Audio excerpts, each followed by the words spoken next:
All right children, today we are going to start the chapter applications of biotechnology।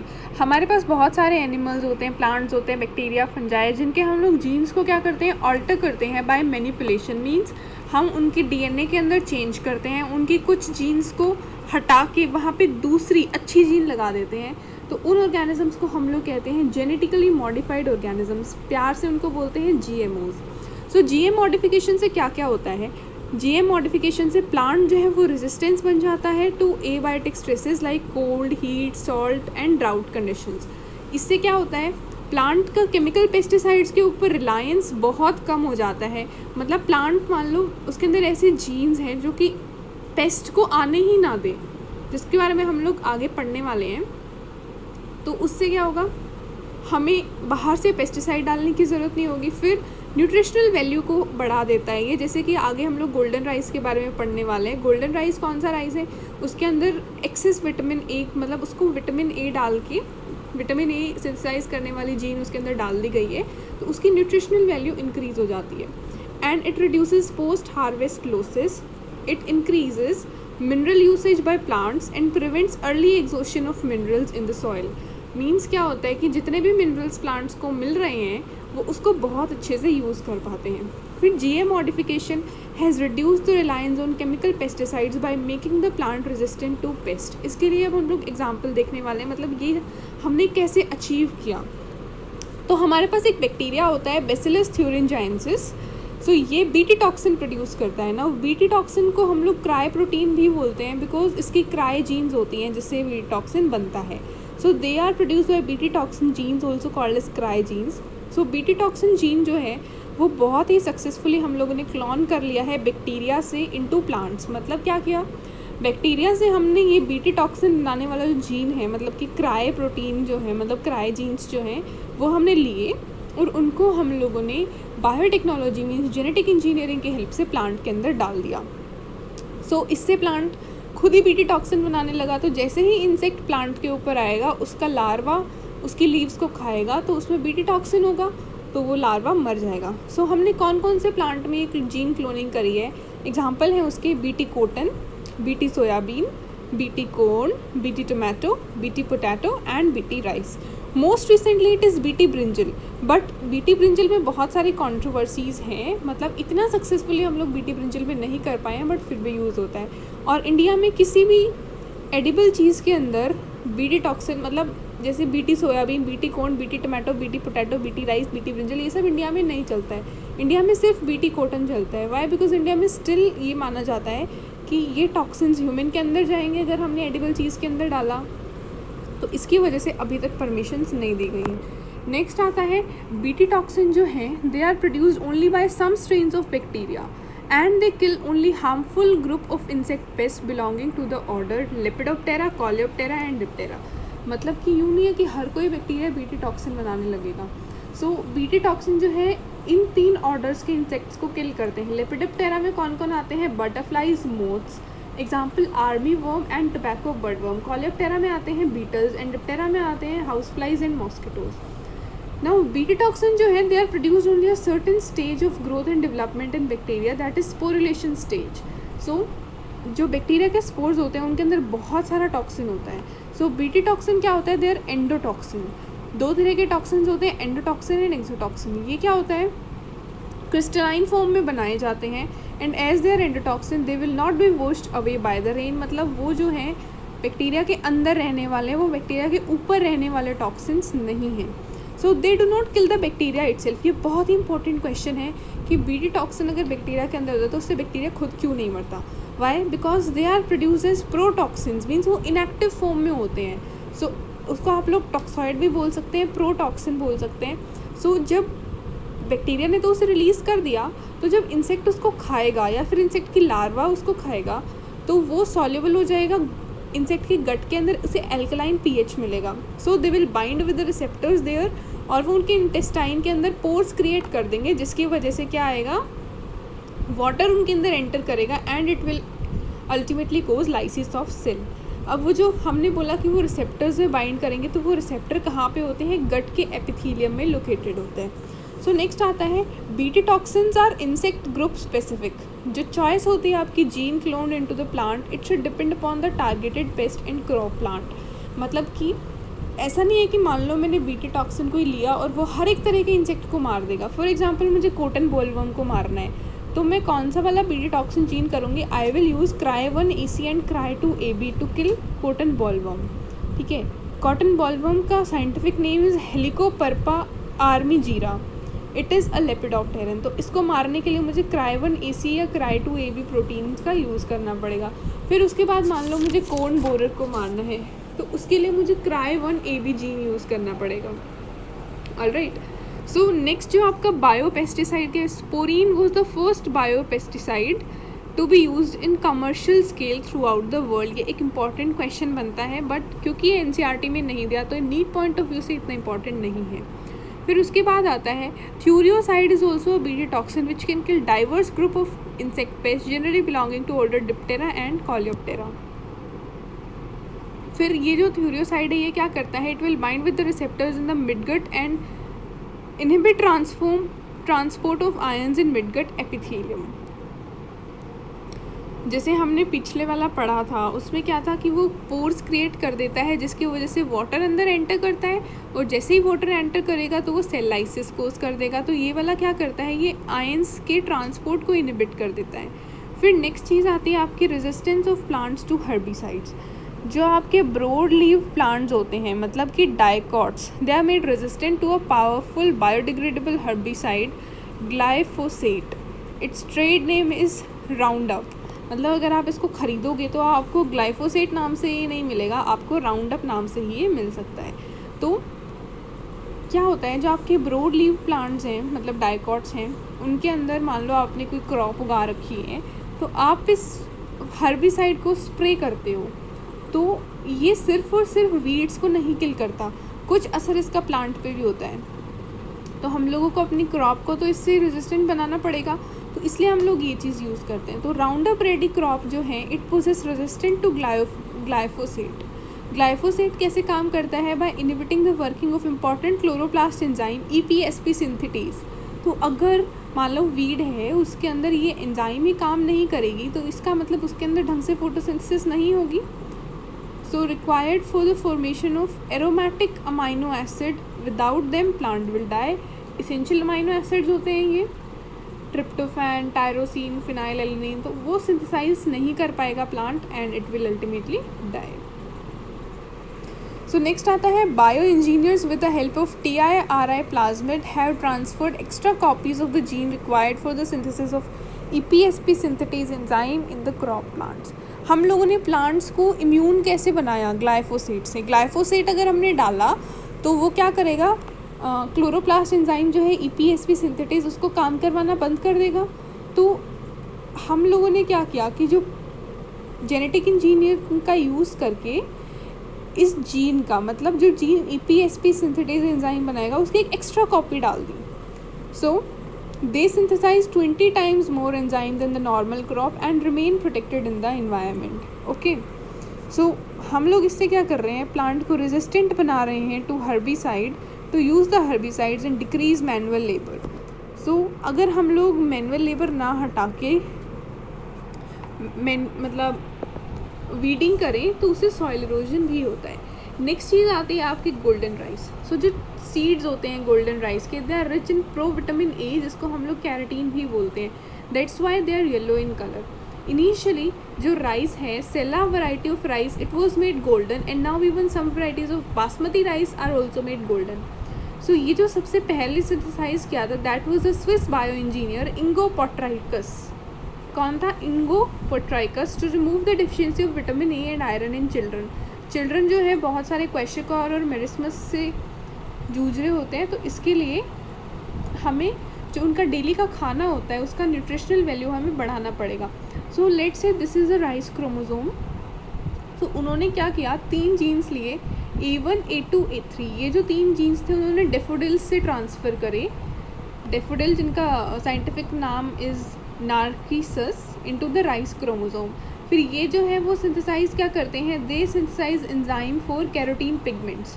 मतलब जो basic vitamin A के pigment होती हैं वो ये A1, A2, A3 gene synthesise करेंगे। फिर उसके बाद क्या है, he found that rice endosperm is poor in iron. So उन्होंने क्या किया, आयरन जीन को ट्रांसफ़र किया बीन्स से into the rice chromosome which will synthesize ferritin protein. ये वाला जो उन्होंने जीन का पार्ट लेकर आए वो बीन से लेकर आए, it will synthesize ferritin protein.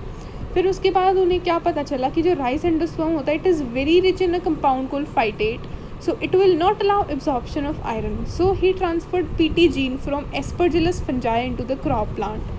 उन्होंने क्या किया, ये जो फाइटेस बनाने वाले जीन था, सॉरी जो आपका कंपाउंड था दैट वाज फाइटेट, और इसको तोड़ने के लिए हमें एंजाइम चाहिए होती है, सो दैट इज़ फाइटेज। तो एस्परजिलस फंजाई से वो लेकर आए और उन्होंने इसके अंदर डाल दिया। उसके बाद में ये एक और जीन है, दिस इज़ एम्प्टी जीन, ये वाइल्ड राइस से वो लेकर आए थे, मेटालोथायोनिन जीन। सो ये क्या करता है, इट सप्लाइज एक्स्ट्रा सल्फर जो कि आयरन के एब्जॉर्प्शन के लिए इम्पॉर्टेंट होता है, मतलब उसको एड करता है। सो इस तरह से उन्होंने राइस क्रोमोसोम को रिच इन न्यूट्रिशन बनाया। सो उसके बाद नेक्स्ट आता है हेरोडिन। हेरोडिन एक एंटीकोएगुलेंट होता है and it is chemically a protein. So ये लीच के सलाइवा में प्रेजेंट होता है because leech is sanguivorous, means वो ब्लड सकिंग इंसेक्ट होता है। So the gene for hirudin protein was chemically synthesized and transferred into Brassica napus. हम लोगों को हेरोडिन चाहिए होता है, उसको लीच से एक्सट्रैक्ट करना तो मुश्किल है, तो इसलिए हम लोगों ने क्या किया कि प्लांट हमें हेरोडिन देगा, तो हमने लीच से हेरोडिन का जीन लिया और उसको ब्रासिका नेपस में डाल दिया। सो ये जीन ने उसके अंदर एक्सप्रेस करा और हेरोडिन प्रोटीन जो है वो कॉन्सेंट्रेट होने लग गया in the seeds from where it was removed and used in medicine. फिर उसके बाद नेक्स्ट आते हैं हमारे पास Flavr Savr transgenic variety of tomato. ये क्या करता है, टमाटो की शेल्फ लाइफ को इंक्रीज करता है। It involve silencing of a native gene of tomato that is polygalactouronase, responsible for the formation of enzyme polygalactouronase। ये क्या करता है, जो टमाटो के अंदर पेक्टिन होता है उसके ऊपर एक्ट करता है and it solubilize it leading to ripening of fruit. तो इसकी वजह से टमाटो जो है वो जल्दी ख़राब हो जाएगा। हम लोग इस जीन को शांत कर देते हैं, इट इज़ साइलेंस, मतलब ये काम ना करे by technique called RNAi। RNAi is RNA interference. अब इसको हम लोग डिटेल में पढ़ेंगे। RNA इंटरफेरेंस, RNA इंटरफेरेंस जो है वो also called as antisense RNA technology. RNA interference is to provide resistance to the crop plant from the pest. अब इसमें क्या होता है, हमारे पास एक राउंड वर्म होता है, एक नीमेटोड होता है Meloidogyne incognita. So it causes root knot disease in tobacco plant. Tobacco plant में रूट नॉट डिजीज़ करता है। इट इज़, ये आपके लिए एडिशनल इन्फॉर्मेशन है कि tobacco plant is the first bio engineered crop plant. फिर वहाँ पे एक और राउंड वर्म होता है Meloidogyne hapla, it causes root knot disease in tomato plant. ठीक है, मिलेडोगाइनी इनकॉग्निटा था, ये करता है टोबैको में, एंड मिलेडोगाइनी हेप्ला इनका स्पेसिफिक एपिथेट अलग अलग है, ये करता है टोमेटो में। ये जो निमेटोड होता है it is present in the pit of plant, it block the pit and causes wilting.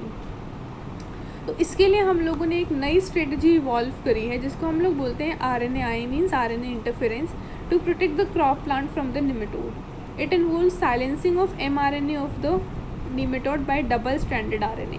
मतलब कोई भी चीज़ है वो अपने आप को एक्सप्रेस कैसे करती है, वो क्या करती है, DNA से RNA बनता है, RNA से फिर प्रोटीन्स बनते हैं और वो प्रोटीन जाके प्लांट को नुकसान पहुंचाने लगते हैं। तो जो निमेटोड ने मैसेंजर RNA बनाया, mRNA बनाया, हम उसी को जाके क्या कर देंगे, साइलेंस कर देंगे।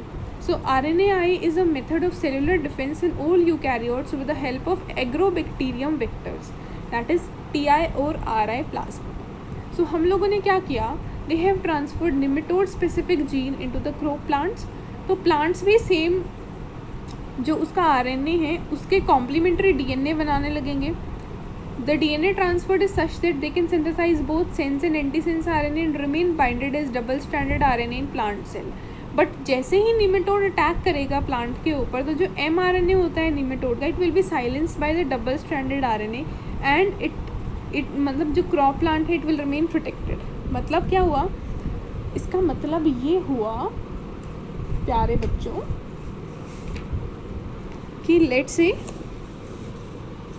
ये आपने जो आपका निमेटोड है उसने mRNA बनाया, मैसेंजर RNA बनाया, सो वो क्या करेगा, एक्सप्रेस करके प्रोटीन बनाएगा। सो लेट्स से उसका मैसेंजर RNA क्या है, AUGGC, ऐसी कुछ सीक्वेंस है उसकी, लेट्स से प्रोटीन बनाने के लिए। सो हमारे पास प्लांट के अंदर जीन है RNA इंटरफेरेंस के लिए, तो वो क्या करेगी, डबल स्ट्रैंडेड DNA उसके पास ऑलरेडी बना हुआ है and it can form both sense and antisense RNA। तो ये प्रोटीन बनाए, mRNA प्रोटीन बनाए, इससे पहले ये बाइंड कर जाएगी। ए के साथ कौन बाइंड करता है, UACCG,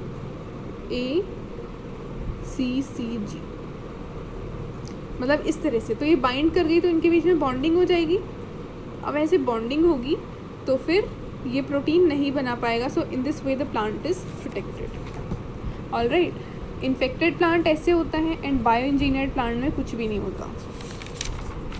so next come biotechnology in medicine. Now insulin given to a diabetic patient, इसको हम लोग बोवाइन इंसुलिन बोलते हैं। Why, because most of the जो हमारा इंसुलिन होता है it is obtain from the pancreas of slaughtered pig and cattle.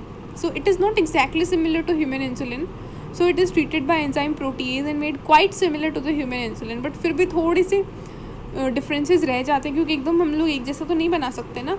सो इसलिए ये कुछ लोगों में एलर्जिक रिएक्शन कोज करता है।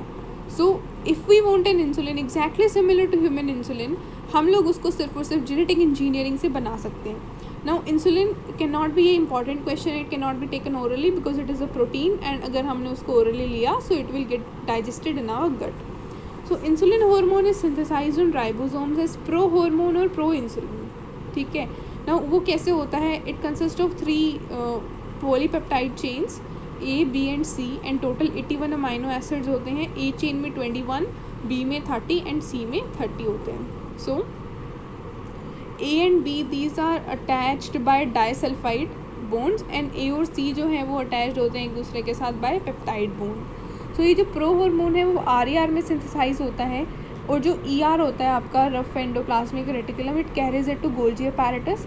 गोल्जी अपैरेटस का काम क्या होता है, मॉडिफिकेशन एंड सिक्रीशन। सो ये इसको मॉडिफाई करता है आपके इंसुलिन को। तो मॉडिफिकेशन में C पॉलीपेप्टाइड चेन को रिमूव कर देगा and insulin will be secreted in mature form, जो कि कुछ ऐसा होगा। फिर टोटल 51 अमाइनो एसिड्स होंगे, 21 A चेन के and 30 amino acids of B chain. So 1983 में एक अमेरिकन कंपनी आई आपकी Eli Lilly, it was first to synthesize genetically engineered insulin, जिसको आप लोग कहते हैं Humulin. So they prepared 2 DNA sequences for A and B polypeptide chain. They were separately linked with the plasmid and put into E. coli. So मतलब हमने क्या किया कि 2 E. coli लिए, 2 DNA sequences लिए, A का पहले वाले में डाल दिया, B का दूसरे वाले में डाल दिया, फिर उसके बाद उनके अंदर वो एक्सप्रेस करें और उसके बाद एक E. coli से हमें A पॉलीपेप्टाइड चेन बाहर निकल के मिला और दूसरी से B वाला बाहर निकल के मिला।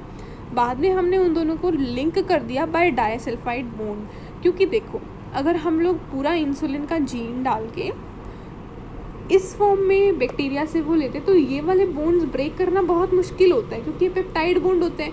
तो आपस में A चेन में जो अमाइनो एसिड है, B चेन में जो अमाइनो एसिड है, वो भी पेप्टाइड बॉन्ड से जुड़े हुए होते हैं। तो हम लोग इनको तोड़ते तो यहाँ से भी हमारे पास ब्रेकेज हो जाती है। तो इसलिए हम लोगों ने क्या किया, A और B का जीन अलग अलग डाला और उसके बाद उसको डाइसल्फाइड बॉन्ड से डाल दिया। So the 2 DNA sequences were prepared by converting the mRNA of A and B polypeptide chain into double stranded DNA by reverse transcriptase। ठीक है, मतलब RNA से अगर हम लोग DNA बनाते हैं तो रिवर्स ट्रांसक्रिप्शन होता है। सो ये जो DNA है ये सिंथेसाइज हो जाता है on mRNA template and it is called cDNA और कॉपी DNA और कॉम्प्लीमेंट्री DNA। फिर उसके बाद आपका छोटा सा टॉपिक आता है जीन लाइब्रेरी या DNA लाइब्रेरी। DNA लाइब्रेरी एक कलेक्शन होता है several fragments of the genome of the organism cloned into the bacterial cells, or it is the collection of several copies of the desired gene cloned into the bacterial cell। 2 तरह का होता है, पहला होता है genomic library, इसके अंदर जो entire genome of an organism is cut by the restriction endonuclease into a number of fragment. ठीक है, हम लोग जीनोमिक लाइब्रेरी पढ़ रहे हैं, तो इसके अंदर क्या होता है, हर एक फ्रेगमेंट को हम लोग लिंक करते हैं एक सेपरेट प्लाज्मिड के साथ and it is transferred into E coli cell. अगर हम लोग all the E coli cell को एक साथ अरेंज करते हैं so they represent the entire genome of an organism. कुछ इस तरह से आपको फिगर से पूरी प्रोसेस क्लियर हो जानी चाहिए। फिर नेक्स्ट आता है cDNA लाइब्रेरी। इसके अंदर क्या होता है, द मोर स्पेशलाइज लाइब्रेरी होती है जहाँ पे only the desired genes are cloned into the bacterial cell. The mRNA जो होता है डिज़ायर्ड जीन का, it is converted into cDNA then linked with plasmid. If we want to identify the desired gene from the gene library, then it can be done with the help of a probe. Probe क्या होता है, probe एक radio active substance होता है जिसमें complementary jeans होते हैं। तो अगर आप इसको डालोगे अपनी cDNA लाइब्रेरी के अंदर तो जो आपका डिज़ायर्ड जीन होगा वो उसके साथ जाके अटैच हो जाएगा, और क्योंकि वो रेडियो एक्टिव है तो आप उसे आसानी से आइडेंटिफाई कर सकते हैं। सो आज के लिए इतना ही। अब मिलते हैं नेक्स्ट वीडियो में फर्दर इस चैप्टर के साथ। Thank you very much.